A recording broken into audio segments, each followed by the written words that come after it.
happening in the world coming up on NTD News. First, our top stories. Key dates for former President Trump, a trial date in D.C. and an arraignment date in Georgia. We bring you the latest from the ground. Could an impeachment inquiry soon be launched against President Biden? House Speaker Kevin McCarthy says it's a natural way forward that would give Congress the legal power it needs. Thousands of pilots are reportedly under investigation for lying about their medical conditions. Many may not be legally fit to fly. The mugshot seen around the world. How the first ever presidential mugshot is affecting the former president's campaign and the response from his supporters.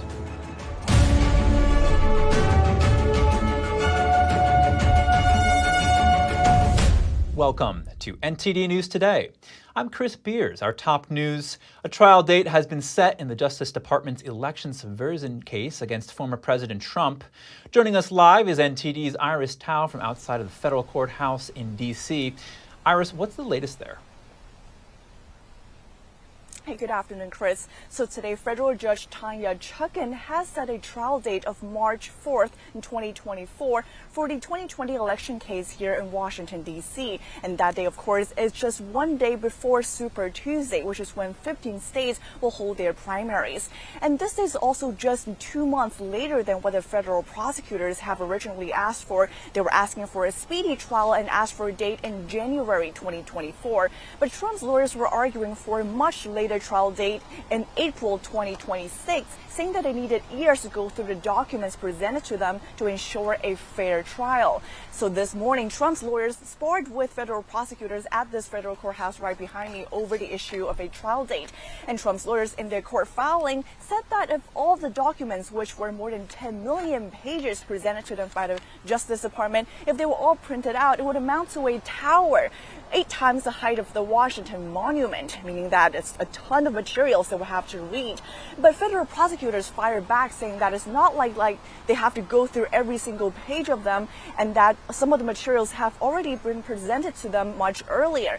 But of course, now we see that a federal judge, Tanya Chutkan, who is known for her harsh sentencing for January 6 defendants, and this morning has set the date for March in 2024, which is a lot earlier than what Trump's team would have wanted. And of course, Trump this morning on Truth Social has again decried what he called election interference about these indictments. Chris. Thank you for the updates, Iris. Seems like we'll see the trial to happen in just a few months, and there are also some important developments from Trump's Georgia case. Can you tell us a bit about that? Of course, so this morning, the arraignment dates for Trump and his 18 co-defendants were set for next month, September 6th. And Trump is going to be arraigned at 9:30 a.m. in the morning, the first one among all the defendants. And of course, we know that Trump is expected to again plead not guilty like in the other cases at this arraignment. And of course, we'll see a lot of things unfold in the next weeks and months. Chris. Well, it sounds like Trump's calendar is filling up. Thank you for the updates, Iris. Biden's campaign speaking out on his opponent's legal troubles. Campaign co-chair Cedric Richmond says Trump's legal battles won't be a major focus of Biden's presidential run. Here's Richmond in an interview on ABC's This Week. Well, the president has said from the beginning that he wanted an independent Justice Department, and we have just that. So we're not going to comment. We're not going to focus on Donald Trump's legal problems. But what I will say about President Biden and Vice President Harris is that they have always focused on the American people. So they're going to continue to do their jobs of bringing down costs, raising wages, rebuilding the middle class from the bottom up and the middle out, creating 13 million jobs. Richmond was asked about Biden's recent fundraising pitch sent on Thursday around the time the Republican frontrunner was processed at an Atlanta jail on charges related to the 2020 election. The pitch said, apropos of nothing, I think today is a great day to give to my campaign. Richmond denied any connection, saying such emails go out multiple times a day. Meanwhile, the Trump campaign is seizing the opportunity to turn the Georgia booking into a multi-million-dollar fundraising haul. His campaign wasted no time to put the image on a range of merchandise sold on its website. It reportedly raked in millions of dollars in a matter of days. A natural step forward. That's how House Speaker Kevin McCarthy described launching a possible impeachment inquiry into President Biden. This in light of the alleged evidence uncovered during recent investigations. Here's McCarthy discussing the issue on Fox News. That provides Congress the apex of legal power to get all the information they need. But now when you look at this, it looks like a culture of corruption that's been happening within the entire Biden family. You've got to get to be able to answer that to the American public. The American public deserves that answer. Who's lying? What information went on? Who paid? McCarthy said last week that the inquiry was needed to overcome the stonewalling of congressional investigators. He says the goal is transparency about the Biden family's business records. This following testimony from Devon Archer about President Biden meeting with his son's business partners when he was vice president, and concerns raised by IRS whistleblowers regarding Hunter Biden's tax records. Biden has repeatedly denied having participated in or having any knowledge of his family's business activities. Former President Trump still dominating headlines, this time with the $7 million he raised after his mugshot was taken. Commentators have said the mugshot has become a rallying cry for Trump supporters. Here to discuss is Roger Simon, director of the Presidential Rollercoaster 2024. Roger's new book, American Refugees, is now #1 in the local politics category on Amazon 2 months before publication.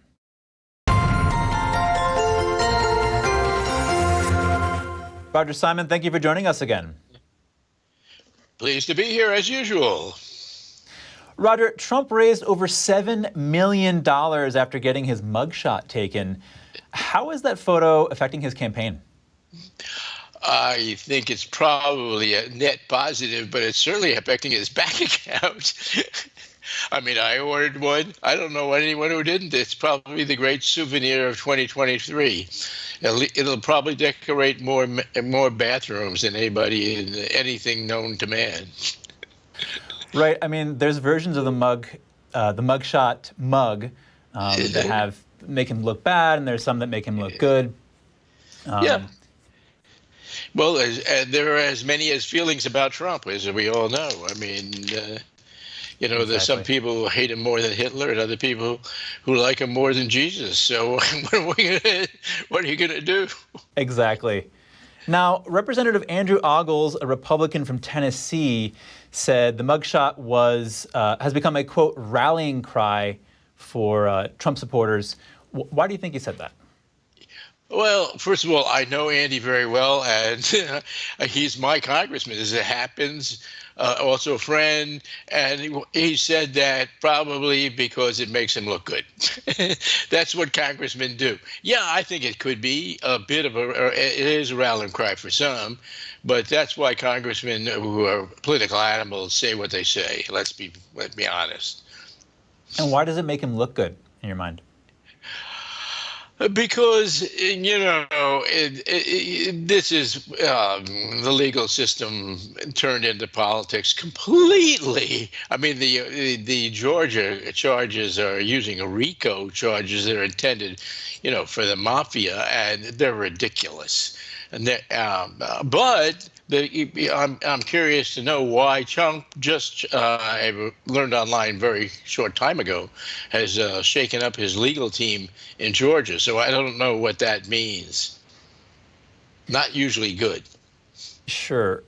Now, I found out something interesting. There are Trump superstores. Have you ever heard of this? Yes, but I haven't been in one yet. Yeah. Because it's not Christmas. Usually they're Christmas stores. Sure. Yeah, I haven't been in one either. But Richard Klingman, owner of 2 Trump superstores in Myrtle Beach, said in his 40 years in retail, he's never seen anything like the demand for these Trump mugshot merchandise. What's going on here? A massive fad that is motivated by people. It was interesting job by Trump of how he engineered that particular look on the mugshot, which was actually he must have thought about in advance and was brilliant. Secondly, what's going on is the usual fad, and it's today's hula hoop. Sure, got it. And then what about the fact that Trump didn't show up at the GOP debate? How is that affecting his campaign? Why would he? That is the no-brainer question, because basically, if you're ahead by 40 points, why do you go to a debate? No reason at all. And he won't go to the next one either, and we don't know if he'll go to the third one, which I gather Scoop will be in Alabama. All right, Roger Simon, director of the Presidential Roller Coaster 2024. Thank you. Coming up, President Biden writes that his economic policies have helped Black Americans on the anniversary of Martin Luther King Jr.'s I Have a Dream speech. And the IRS is freezing a new retirement plan contribution rule for 2 years. What it means for seniors and more in just a moment here on NTD News Today.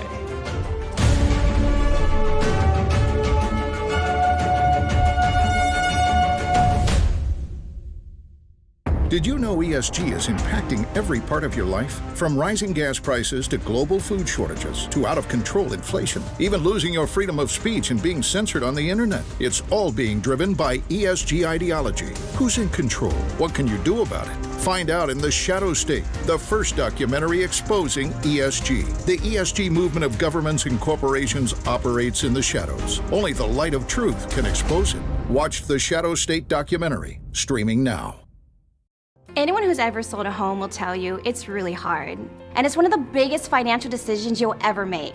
That's why who you work with matters. Together with HomeLight, we take care of every detail.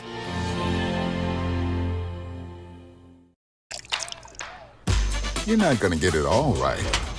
Just make sure you nail the big stuff. Mama! Like making sure your kids are in the right seat for their age and size.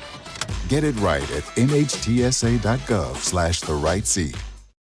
For babies born at this hospital in East Africa, the first moments of life are their most fragile. Many don't make it through their first 60 seconds. Baby Teresa was born with fluids blocking her breathing. Without the use of this simple suction tool, births like Teresa's could be fatal. Around the world, 1 million babies don't survive their first day. The child might come out not breathing, so you'll have to start resuscitation. Save the Children is on the ground helping save babies and mothers, but we need your help. There were a lot of mothers delivering at home, and in that process, we were losing mothers, we were losing babies. Please call or go online now and join Save the Children as a monthly donor. For only $10 a month, just 33 cents a day, you can help fragile babies survive. Your monthly donations will help ensure that children like Teresa get the life-saving nutrition, medicine, care, and protection they need. There has been an increase in survival of the mothers ever since the children came on board. So please, call or go online to givetosave.org today with your gift of $10 a month, just 33 cents a day. And when you use your credit card, you'll receive this special Save the Children tote bag to show you're joining thousands of other caring people who are changing children's lives. Because of donations like yours, baby Teresa is now safe at home, but thousands of other children are at risk. All it takes to make a life-saving difference is just $10 a month. So please, call or go online to givetosave.org today. And thanks to special government grants that are available now, every dollar you give can multiply up to 10 times the impact. Save the Children staff are on the ground, doing all they can to save precious babies and their moms, but they can't do it without the support of caring people like you. So please, call or go online to givetosave.org to help save lives.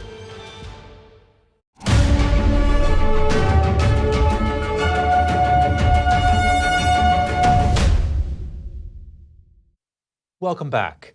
Tropical storm Idalia is gaining strength. The National Hurricane Center says it will form into a major hurricane before hitting Florida on Tuesday or Wednesday. Here's Florida Governor Ron DeSantis.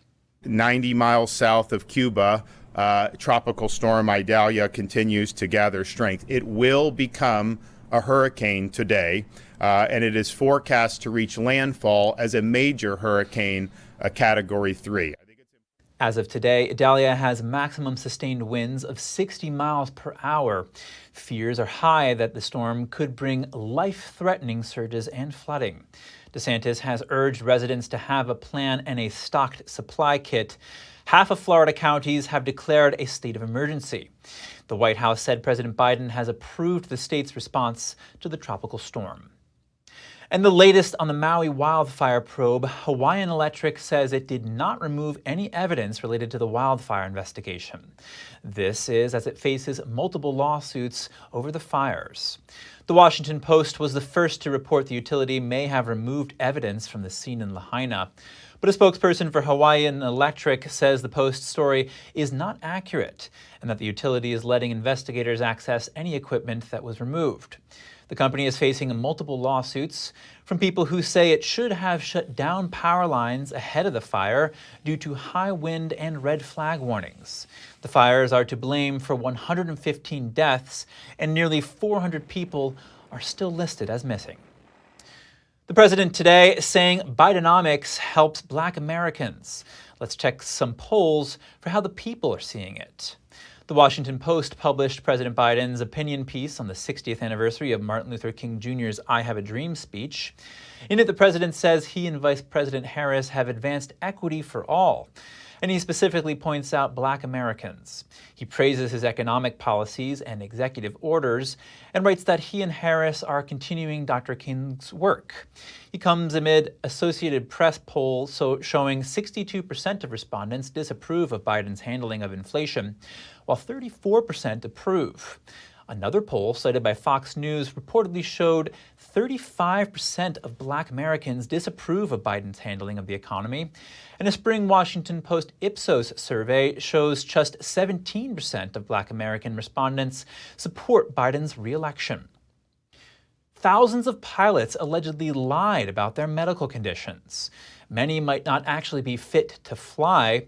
This reportedly affects cargo planes, but also commercial airlines. Here are the details. The Federal Aviation Administration, or FAA, is reportedly investigating 5,000 pilots who might be unfit to fly.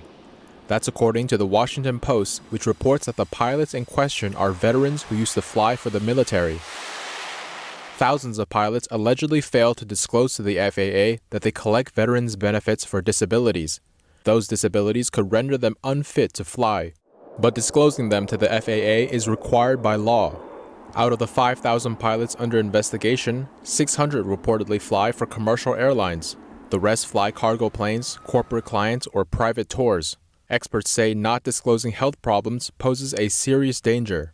But pilots say the FAA's mental health policies are too strict and counterproductive. Some warn that the system discourages pilots from getting help for mental health issues. The director of aviation at Ramos Law in Colorado said on the issue, "It's just absolutely brutal. You can't go see a therapist, you can't go see a counselor, you are constantly worried about not only losing the certificate in your pocket and the ability to feed your family, but I'll be very honest with you, you're going to lose your identity." He says those standards are largely at fault for the pilot shortage. The FAA issued a statement on the issue saying the FAA encourages pilots to seek help if they have a mental health condition, since most, if treated, do not disqualify a pilot from flying. The administration also says it already implemented changes to eliminate stigma around mental health issues in the aviation community. The IRS is extending 401k tax breaks for high earners by putting a 2-year freeze on a controversial new rule. What could that mean for you? 2 more years of tax deductions on 401k contributions. The new Secure 2.0 Act applies to people with Social Security wages above $145,000 in the year before. It's for people participating in 401k, 403b, or 457b plans. When this rule goes into effect, catch-up contributions for that group will no longer be counted as pre-tax contributions. Instead, it will count as after-tax contributions to Roth IRA accounts. But if you're 50 or older, you're exempt. The American Retirement Association, in one of over 100 organizations that demanded a 2-year delay in implementing the new rule, which would have started in 2024. But the coalition wrote to the U.S. House in June saying many among them would not be able to adapt their systems, so they could not implement the rule quickly enough. The IRS says the freeze will help taxpayers transition smoothly to the new requirement. When we come back, Chinese property developer Evergrande takes a nosedive With shares down, the company has lost $2.2 billion, or about 80% of its market value. Could the ceiling fan be going the way of gas stoves? The Biden administration is now saying those fans waste too much energy, causing pollution. And a Biden administration official could lower the amount of alcohol the government recommends Americans consume. We'll have the details soon when we return.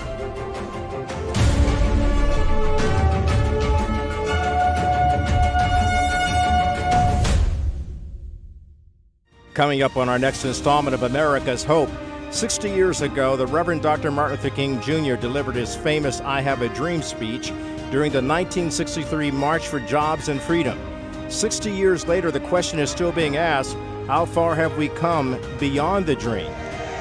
All that and more tonight on America's Hope.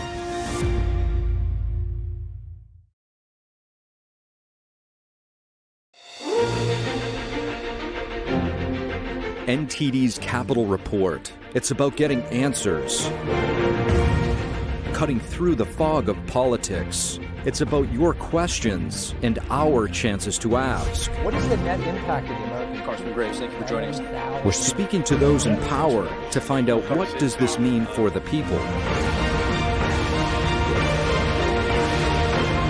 We're here so you're in the know.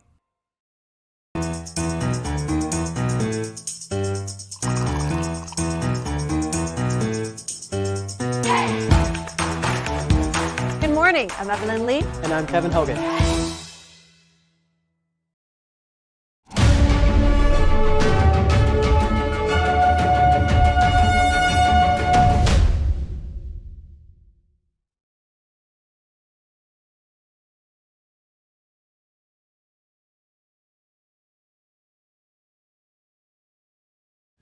A popular item for cooling things down finds itself in the hot seat. NTD's Daniel Monahan has the story on the Biden administration's proposed new rules for ceiling fans.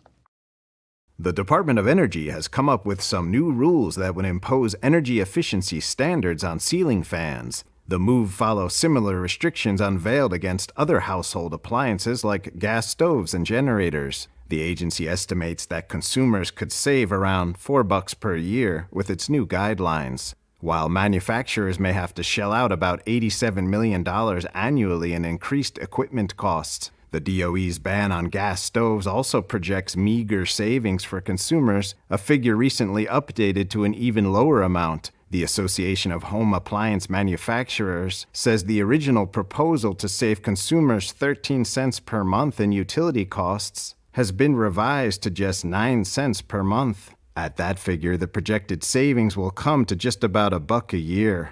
Republicans from the House Committee on Small Business are criticizing the proposal, highlighting the harms it would have on small businesses in the ceiling fan industry. They say the rule would force many small business fan manufacturers to redesign their products and could put between 10 and 30% of them out of business altogether. The DOE says the proposed standards wouldn't take effect until 2028 and would give people more energy-efficient options to choose from while substantially reducing air pollution.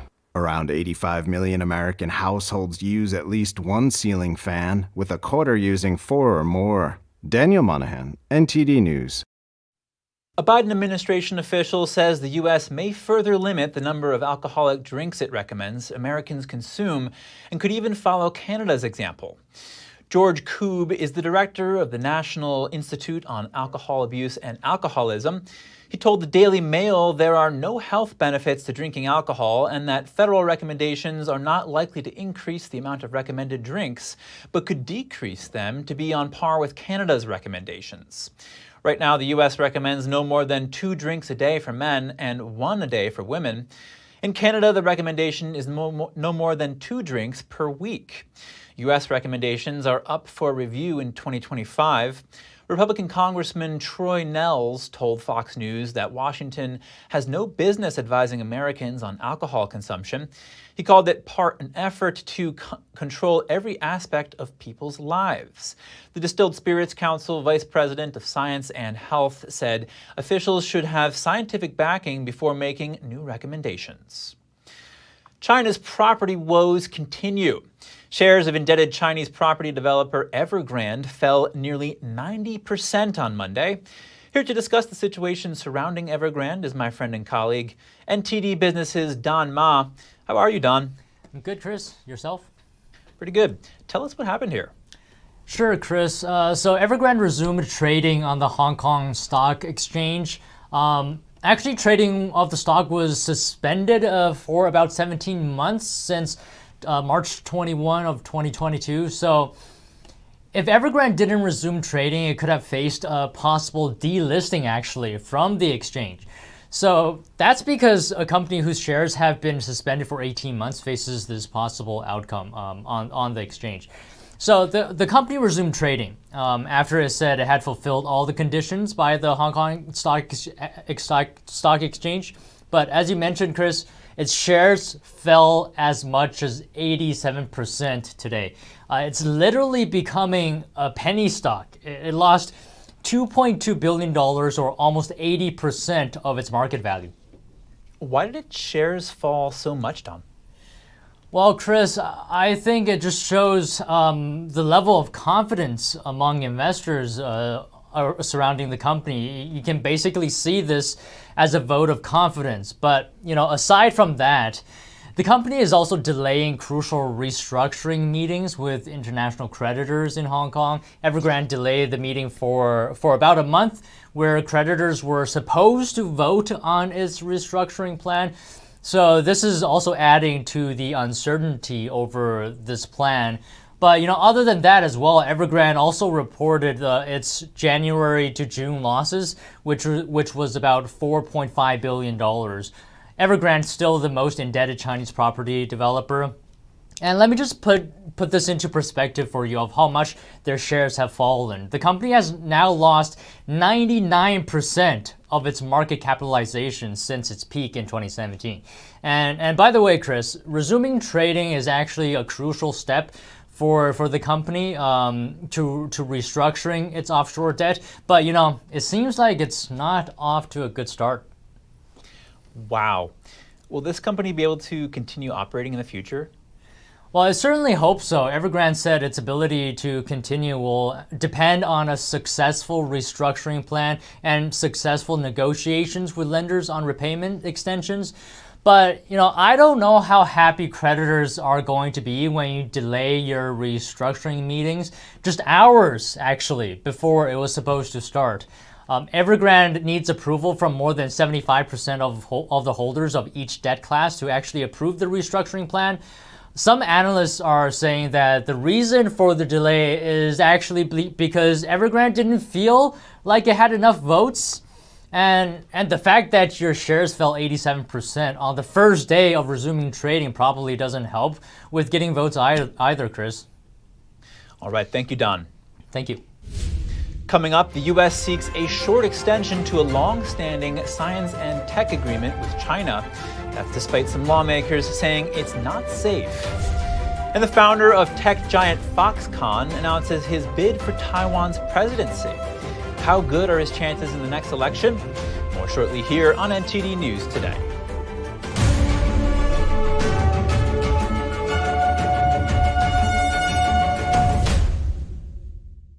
Shenyun Creations, the streaming platform from Shenyun, featuring world-class dance, past programs, and all original music.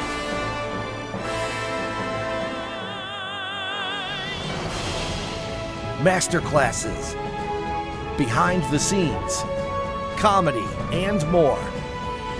Explore shenyuncreations.com. It's just clear as day. The media, whether it's broadcast, cable, or print media, has become extremely biased. And I started looking online for alternative ways to get information. And I saw an ad for a free trial. And I looked at it and I said, Epoch Times. I mean, come on, this is end of days type of stuff. I mean, what are they going to be talking about here? And I said, well, it's a free trial. Let me dig in. Is it giving me both sides? Is it giving me an objective point of view here? I have looked for opportunities to see where they might be biased, and I don't find it. It has given me a level of trust in media that I didn't think I'd ever get back. I love the Epoch Times because it has renewed my faith in the idea that a reliable, responsible, non-biased source of information is available. And I can say that I love it because of that. Hey Bobo, do trees tell each other stories? I'm sorry, I'm afraid I don't know that. Hey, why don't we go find out? Listen. Can birds draw pictures? I don't have an answer for that. Dad, do stars visit their friends? Look!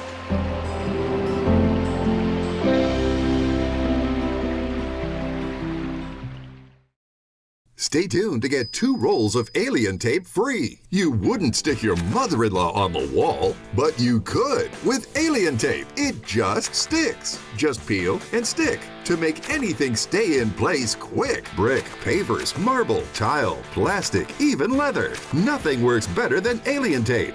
You wouldn't stick your fishbowl on a moving car, but you could with alien tape. The secret is nano-stick technology that grabs and locks on to secure one side of the surface to the other. Alien tape secures in seconds, then twist, pull, and rinse to reuse. Call or go online to get your first roll of alien tape for just $19.99, plus shipping and processing. But to make this deal really stick, we'll give you 2 more rolls absolutely free. You get 3 rolls of alien tape for one low price. Order now.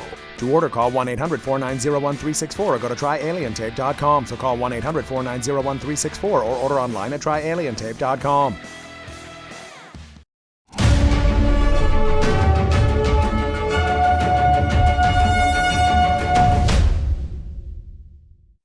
Welcome back. If you're just joining us now, here are some of today's top headlines. The judge set the trial date in Trump's federal election case, March 4th, 2024, the day before Super Tuesday. Special counsel Jack Smith proposed a trial in January, while the Trump team wanted April 2026. House Speaker Kevin McCarthy says a possible impeachment inquiry into Biden is, quote, a natural step forward. He pointed to alleged evidence related to the president's family business dealings.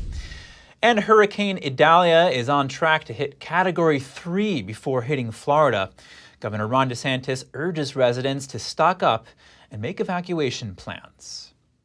The United States is seeking a short-term extension to a long-standing science and technology agreement with China. U.S. lawmakers have intellectual property theft concerns. The landmark agreement was first signed in 1979 and set a framework for the United States and China to cooperate on scientific research and technology development. The pact has been renewed every 5 years and was set to expire August 27th. A U.S. State Department spokesperson said the short-term 6-month extension will keep the agreement in force while the U.S. tries to negotiate new terms. The department said the deal provides consistent standards for government scientific cooperation. The agreement renewal is under intense scrutiny. U.S. lawmakers pointed out that it risks intellectual property theft and threatens national security. Former U.S. Chief Technology Officer Michael Kratsios, who worked on the last renewal of the Science and Technology Agreement, said that allowing it to expire would help refocus U.S. cutting-edge R&D investments into venues where they are far less vulnerable to being used against U.S. national interests. The House Select Committee on China has urged the U.S. government not to renew the agreement. Chinese embassy spokesperson Liu Pengyu said in an emailed statement that Beijing's views and positions on China-U.S. science and technology relations are consistent, and that science and technology is an open business. As China's economy struggles, the U.S. is reaching out. Commerce Secretary Gina Raimondo is in China for talks with senior officials there. She's the 4th Biden cabinet official to visit the country in the past 3 months. Here to discuss the visit amid souring U.S.-China relations is Antonio Graceffo, China economic analyst and author of Beyond the Belt and Road, China's Global Economic Expansion. Antonio Graceffo, thank you for joining us. Hey, good to see you, Chris. Antonio, talk to us about the overarching state of China's economy. China's economy right now is about the worst I've ever seen. We have FDI is at a multi-decade low. Exports are down. Factory activity is down. We're seeing price deflation. We're seeing factory gate price deflation. Very high youth unemployment. And we know Evergrande's share price, I believe, just dropped about 80%. Yeah, that's right. The real estate sector is in even more trouble than it usually is. Of course, the debt increases every year, so we have this huge amount of debt in the real estate sector. We're starting to see some defaults, and we're definitely seeing drops in prices of real estate sector firms. And what role do souring U.S.-China relations play in all this? Well, I think part of the reason that the Chinese economy is in trouble is because of the U.S. restrictions on investment, increasing restrictions on investment, increasing restrictions on Chinese investment in the United States, trade restrictions, and the chip ban. I think those are all playing a role. And we know that Commerce Secretary Gina Raimondo is heading over there. She's over there now. Given the situation in China, what do we expect to come out of that? Well, I would imagine that they will have a meeting. They will say some nice things to each other. We will probably make some overture to make it look like we're compromising. For example, a few universities were just removed from the entities list. So there's a few universities now that can buy our technology, but other companies still can't. Yeah, and I was just going to ask you about that. What do you make of that move to remove these universities and other entities? I believe 27 Chinese entities have been removed from this list, restricting them from receiving sensitive U.S. technology exports. From my standpoint, I mean, I think it's a mistake, but I think that for politicians who work in the field of international relations, they have a broader understanding of these things than I do, and I think that they probably saw that as some sort of a pawn that just wasn't very valuable. And they were, giving that to China as a show of good faith. But meanwhile, we're ratcheting up all of the meaningful restrictions. Understood.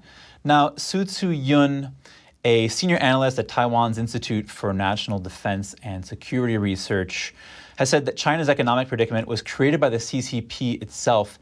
Explain that for us.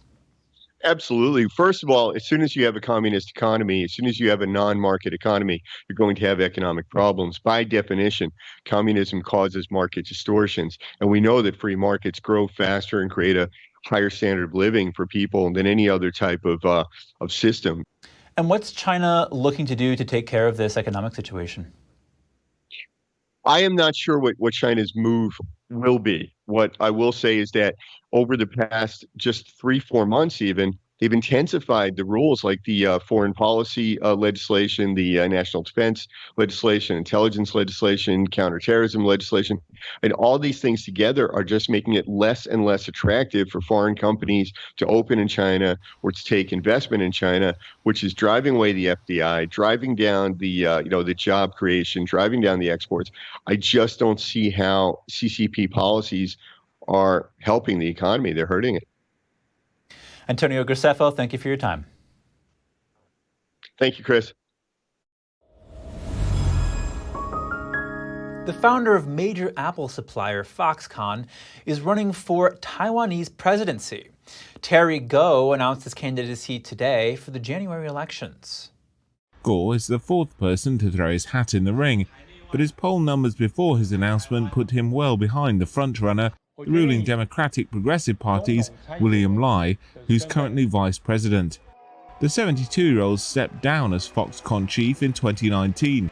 He made his first presidential bid that year, but dropped out after he failed to win the nomination for Taiwan's main opposition party. Earlier this week, Gore made a second bid to be the KMT's candidate for the presidential election, but was not selected by the party. Gore has spent the past few weeks touring Taiwan and holding campaign-like rallies, fueling speculation he was planning to run as an independent. Gore must gather close to 300,000 voter signatures by November 2nd to qualify as an independent candidate, according to election regulations. And if you have any news tips or feedback for the show, please feel free to email us at news.today@ntd.com. Coming up, a unique competition in Hungary, with husbands overcoming obstacles while carrying their wives on their backs. The winners share their secrets to victory. And in another fun race, swimmers in Copenhagen took to the waterways at night The colorful, glowing buoys made it a magical experience. We'll be back with more soon here on NTD News Today.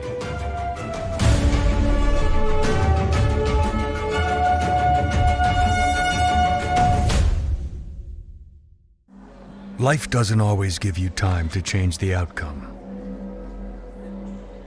Prediabetes does. 1 in 3 adults has prediabetes, but with early diagnosis, prediabetes can be reversed. And you can change the outcome. Take the 1-minute prediabetes risk test today. Go to doihaveprediabetes.org.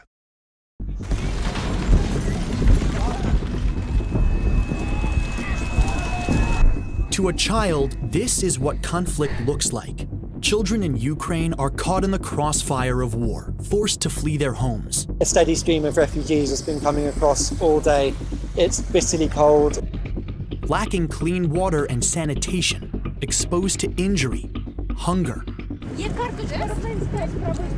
Exhausted and shell-shocked from what they've been through.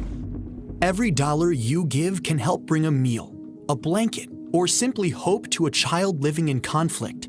Please call or go online to givenowtosave.org today with your gift of $10 a month. That's just 33 cents a day.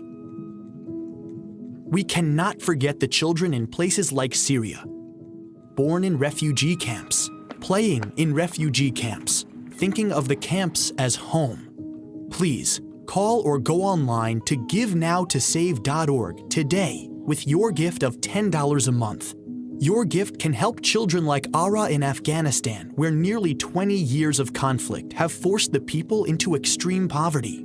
Weakened and unable to hold herself up, Ara was brought to a Save the Children center where she was diagnosed and treated for severe malnutrition. Every dollar helps. Please call or go online to givenowtosave.org today with your gift of $10 a month, just 33 cents a day. And thanks to special government grants that are available now, every dollar you give can multiply up to 10 times the impact. And when you use your credit card, you'll receive this special Save the Children tote bag to show you won't forget the children who are living their lives in conflict. Every war is a war against children. Please, give now.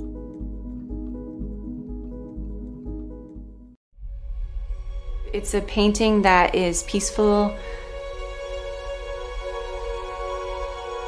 There's a lot of beauty in it. And you forget about whatever you might be worried about.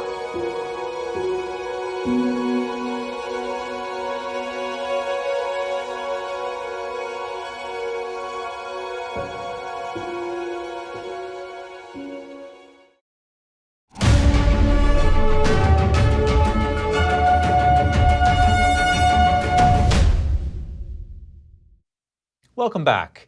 People around the world are finding unique ways to amuse themselves this summer, including hunting for the Loch Ness monster. But first, let's take a look at an unusual competition in Hungary. Couples in Hungary were racing through ditches and over hay bales in scorching temperatures. The catch? The husbands are carrying their wives on their back. A couple from Lithuania won this contest, the fourth of its kind. 15 couples in total raced through the 800-foot-long obstacle course. The winners say the so-called Estonian carry is the key to success, where the wife hangs upside down with her legs around the husband's shoulders, holding on to his waist. We kiss each other before the race and after the race, and I think that's the most important, to have a good person in your life and do the things you do together, compete together, train together, make trips together, so we are very happy. The contest is said to have origins dating back to the Viking Age. In modern times, the tradition is particularly established in Finland, where it's been a hit since the 1990s. Over to Copenhagen, night swimmers were going all out, with glowing buoys lighting up the city's waterways. Danes took part in a special race to swim more than a mile around the Danish parliament and the city center. The event is part of an annual occasion that takes place over 2 days in Copenhagen's harbor. Copenhagen Harbour has one of the cleanest harbors water in Northern Europe, and I think that it's really important that we use it for leisure. To us, we're talking so much about how green spaces are important, but blue spaces are important as well, and that we can actually have swimmers swimming around in the harbour by night is perfect. I just swam 2 kilometers around. I forgot the coffee, and I feel great. It was warm and very warm, and no currents. The night swim was not competitive, and lifeguards were on standby on bodyboards and in boats. From reality to the world of legend, a search for the Loch Ness Monster kicked off in Scotland. Hundreds of volunteers took part in what is the biggest search for Nessie in more than half a century. Around 100 people were on site in the Scottish Highlands scanning the murky lake, with another 300 signed up to monitor an online live stream. Participants flew drones fitted with infrared cameras over the lake and detected underwater sounds using hydrophones. We did hear something. We heard 4 distinctive bloops. I don't know if it's the best way I can describe it to you. We all heard it. It wasn't just me, thank goodness. It was on the speaker system. We all got a bit excited. We ran to go make sure that the recorder was on, and it wasn't plugged in. And that was my fault, because I tested that equipment before I came on the boat, so I knew it was working, so I didn't turn it on. So when I know, it's classic.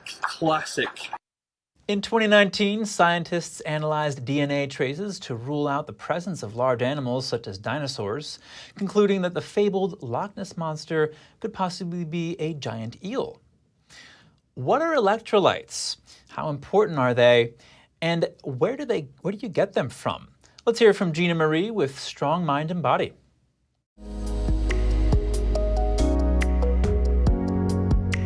Are you getting enough electrolytes? How do you replace your electrolytes? And what's the best way to get them? It seems like a lot of people throw around the word electrolytes, but do we actually know what they are?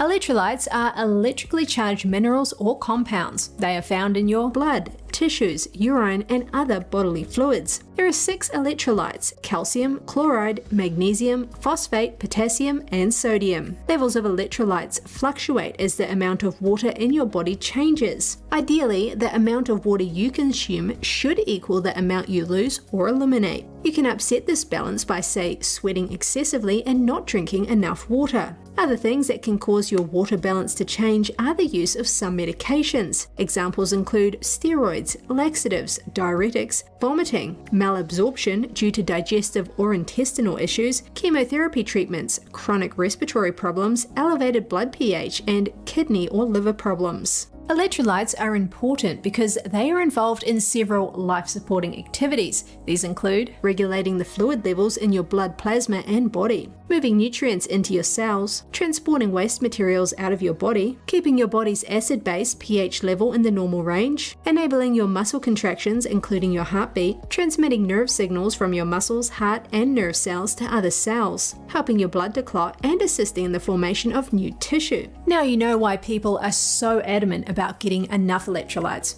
Let's look at the symptoms of low electrolytes. The symptoms of low electrolytes may depend on which mineral is in short supply. Let's start with calcium. Low calcium may not cause symptoms, but if it is chronically low, you may see changes in your hair, skin, and nails. You may also experience yeast infections, leg and back cramps, and muscle irritability. Next is chloride. Low chloride can occur if you've experienced excessive vomiting or are taking loop diuretics. Next is magnesium. Low magnesium may cause abnormal heart rhythms and muscle cramps or spasms. Low phosphate may cause respiratory failure, heart failure, muscle weakness, seizures, and coma. Poor nutrition, use of certain diuretics, and alcoholism can cause low phosphate levels. Potassium. Low potassium may cause abnormal heart rhythms. Very low potassium can cause cramps, spasms, muscle weakness, and respiratory problems. And finally, sodium. Low sodium causes water to move into your cells. It is usually marked by thirst, but can also be accompanied by confusion, headache, lethargy, and personality changes.